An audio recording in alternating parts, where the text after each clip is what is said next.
May mga bagay talaga na bawal dito kay Facebook na kahit pa maganda ang pagke-edit ng video mo, bababa talaga ang reach mo o di kaya minsan tinetake down pa ni Meta yan. So eto guys yung mga bagay na pumipigil para dumami yung pagdami ng views natin. Ang una, watermark ng ibang platform. So for example, yung TikTok or yung mga editing apps tulad ng CapCut, Pixelab, at kung ano-ano pa.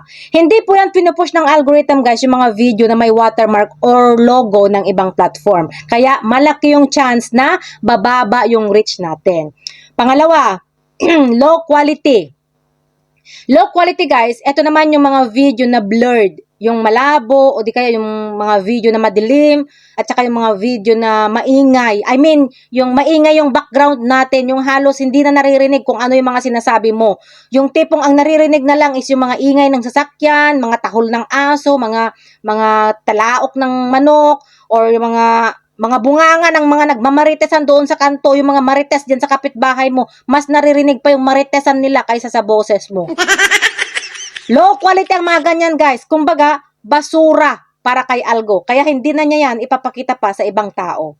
Pangatlo, community standard.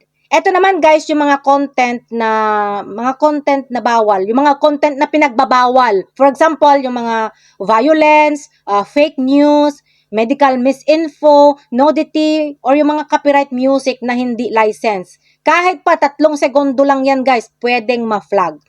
At ang pang-apat, static video or slideshow. So, ito naman guys, yung mga picture natin na nilalagyan lang natin ng music para gawin nating reels. Hindi po yan pwede guys kay Meta. Hindi pwede yung mga ganyang content dahil kasama po ang mga yan sa 6 prohibited format ni Facebook. At hindi rin yan pinupush ng algorithm guys sa wider audience, ang mga ganyang klase ng reels video. Dahil nga, ang kailangan natin sa video is yung may movement, yung gumagalaw tayo at hindi picture.